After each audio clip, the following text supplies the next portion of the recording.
Stop scrolling through videos and start doing this right now. This is the perfect method to start, continue, and study without getting distracted a single time. No complicated life philosophies, just the simple, practical way that I actually make myself get all my studying done every day. Action number 1, I time block every single second of my study session on my calendar. All you need to be doing is plan out every task that needs to get done with a start time and an end time and put it on your calendar. That's it. Like, I'll do it right now. Do it with me. It takes 60 seconds. The tips to do this well are to, number 1, make your tasks specific. Don't just say study maths or do questions. That's dumb. Number 2, get all the fixed tasks done first and then do the variable tasks. The fixed tasks are homeworks, quizzes, questions. They take a fixed amount of time to complete and are usually less intense. You can see I put them first on my calendar. Variable tasks are writing essays or studying for a big chapter. They fill up the time you give them because of Parkinson's law. So for example, if I put the script writing or the studying of these cancer diseases first, that will eat up my entire day and very little will actually end up getting done. But because I put the fixed tasks first, I'm going to be able to limit the time for the variable tasks and as a result, get more done. Just makes sense. Action number 2, when starting your very first task and for the later tasks, use a timer. There's the Forest app, there's Pomodoro, there's Google Timer, whatever. To be honest, I'm just lazy and I just look at my clock. But regardless, instead of just the start time, have the finish time for every single task that you do. For example, I only have till 3 p.m. to get my questions completely done. That mindset forces you to move faster and do more. Just simple psychology. Action number 3, I do 10 to 20 MCQs or questions before I start studying a topic, almost immediately. Whatever subject you're doing, don't be lazy. Start the revision by testing yourself on a past topic or a topic that you're about to do. It's super easy if you have access to some MCQs or a question bank or past papers or even the back of your textbook. Even if you have nothing, just go in ChatGPT and put your topic in and generate the questions. This has been something that I've been doing for years, and the reasons that it's so helpful are, number 1, it helps give me a good gauge of what I know. Number 2, it's active recall, so it's like a bit of efficient learning being done and it's just gonna help. And number 3, it primes my brain. It's a good exercise that eases my brain into work mode, into studying that difficult topic. Action number 4, when I get a distracting thought about a worry or a task or literally anything that enters my brain during the work that's I know is gonna drag me away, I write it down on this post-it note. When I'm studying like medicine topics, I end up just thinking about, a new video idea or a sponsor I didn't reply to or literally some coaching thing that I have to do or a plan that I have to make. All of these things, if I let the thought just take over, it has the potential to take me away from my work and take me down that rabbit hole. And that is something that I actively have to fight against in every single study session. And this is just writing this down on the post-it note, writing anything down will just help because there's a place for it then. I can look at it later. Your aim needs to be that there should be nothing internal that distracts you from the task at hand. An easier said than done tip here is in the first 30 minutes of you sitting down and studying or working, when a lot of these thoughts are coming in a lot more frequently, you want to do anything but the work, the tip that I want to give you is to push past that initial resistance. Because that is just the loading phase, the first phase of our cycle of focus, our flow cycles. I know I said it's no science, no theories, but trust me, this will help. The loading phase is the first part of this flow cycle because we naturally work in flow cycles where the first part is a loading phase where it's nothing but resistance that's pushing you to do anything but the work. Then the second phase is a release of hormones.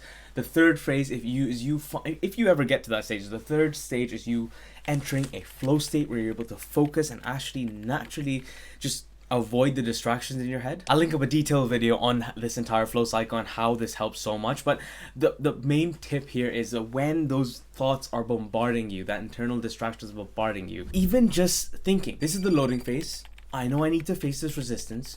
Let's get through it. Even just thinking that has helped me. But before we move on to the very next important action step, I do need to mention something that we all often overlook. Even though I'm giving you the 6 straightforward actions to get the studying done and be consistent with it every single day, it isn't always about having the perfect study routine. What comes first is your mindset, the way you handle stress, the way you deal with challenges, the way you deal with not being motivated. And sometimes it's hard to figure all of that out on your own, which is where BetterHelp comes in, the paid partner of today's video. BetterHelp is the world's largest therapy service that connects you to a credentialed therapist that can help you with what's holding you back. Whether it's burnout, whether it's feeling that pressure of everything, or whether it's just you not being able to grow, feeling stuck. And honestly, as I've said before, therapy is something that's very useful for personal growth, which is why I recommend it to students to try out, so that you can build better habits and learn to find different ways to approach different issues that we're all facing in the current education system as it is. Getting started with BetterHelp is also easy. Just go to betterhelp.com/ZainAsif, that's ZAINASIF. Then you answer a few quick questions, and then they match you with a credentialed therapist who fits your needs. You can also communicate with them however you feel comfortable, whether it's text, phone, or video calls. If that sounds like something that you'd be interested in, something that could help, head over to betterhelp.com/ZainAsif. And if you use that link, you also get 10% off of your first month of therapy. So big thanks to BetterHelp. Let's get back into the video. Action number 5, the way I've been studying and processing information for years is by studying everything I need to read in passes. I presented the way we all learn in many of my previous videos, especially my last one. I presented the idea of doing the learning in passes in detail, but the way we learn is by taking the information in layers. That is why doing multiple passes of what you need to actually study is so useful, where the first pass is you just focusing on the basic stuff, the basic information, where the second pass you then focus on the general concepts, you build on what you know, and by the third pass, because you've built these two layers, you'll be able to understand the harder details and put them in your Anki and flashcards or whatever a lot easier. You are basically just allowing your brain to slowly, gradually understand everything in that chapter rather than doing everything just in a line. The reason I'm including this as the 5th action step is because making it easier to understand for myself makes me more interested. And if I'm more interested in the topic, then I'm avoiding any overwhelming, oh, this is so hard, I can't really do the work, or any negative emotions or thoughts. The thoughts that stop and make people procrastinate for ages. And finally, the bonus action number 6 is after 40 minutes of work, 1 hour of work, 3 hours of work, however long, when you feel yourself just zoning out, like you're losing a bit of focus now, take a 15 to 30 minutes focused break. Now, what's a focused break? It's not like your usual break. It means no phone, no BS, like dopamine stuff, like go speak to your mom, go pray, go to the gym, take a shower, eat something. It's because after you've just lost this concentration, if you want to get back into the flow state in 15-30 minutes and then go for another few hours, you need to completely dislodge your attention away from what you were doing and engage in active recovery for your brain. To be honest, I feel really annoyed as well when I start to lose the concentration because I've been focusing so well, it's been going so well, and all of a sudden, like I'm losing the focus, but that's okay. You can't stay in that flow focus mode forever, so just stop forcing it and actually just take the break. Recover with the recovery-based activities. The thing that I found to make the biggest difference in anything I've done with consistency, whether it's the skill of studying or this YouTube stuff, is starting with something called a keystone habit. The one thing that you start doing that then just builds and acts as a catalyst for tremendous progress. Because all it takes with anything that I've done consistently is one habit, one change, one action. This guy on Instagram did 365 days of every single day doing an ice bath. Of course, like, it's a very difficult thing to do at first. His fingers are falling off, he's freezing, he hates it. But eventually you see him down the months, day 100, day 200, day 250, and you see him look better, look fitter. He's sleeping well, he's learning the content game of Instagram. And you can clearly see how this one habit has bled into every other part of his life. A lot of you will ask, like, how do you do it studying? How do you do it consistently? And looking back, the keystone habit for me was staying back after lectures, classes, sitting in a library or a cafe and doing 1 hour of work. Just an hour. That's honestly how it started a couple years ago, and it started with just me and my friends staying an hour or 2 hours back after lectures to get work done.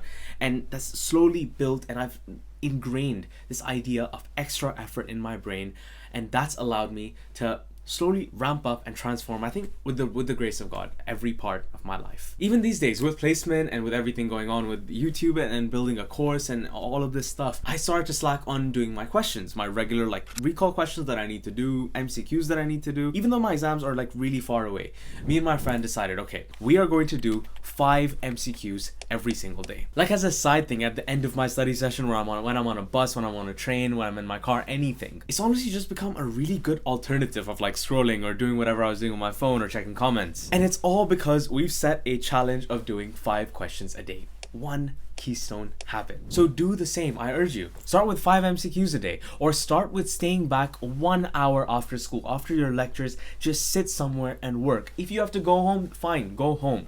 But as soon as you get home, stay in school mode and get 1 hour of work done straight away. Like just doing an hour of work before your downtime. I wish I knew this back in school, how effective it was. I can explain all the psychology and all the ways that it will benefit your brain, but if you make that your routine, if you just take my word for it, it will transform your life. Yes, it's painful. You're tired. You want to lie on your bed or like sit on the couch and watch something. You've had a long day. But staying back and doing that hour of work makes you embody the identity of the person that does hard things. I am the person that gets my work done despite not wanting to, while everyone else will give into the narrative of, oh, I'm tired, I should go home, I should chill. Because I know that this is what will bring me. It brings me now, but I didn't know this back then. But I hope that you can understand that working towards your purpose, doing what you need to do, and building towards a better self is what will bring you the highest level of joy and fulfillment that you will not need from anything else. I'm talking about like social media and brain rot activities, not like friends and family, of course. Oh, and by the way, this is super important. I think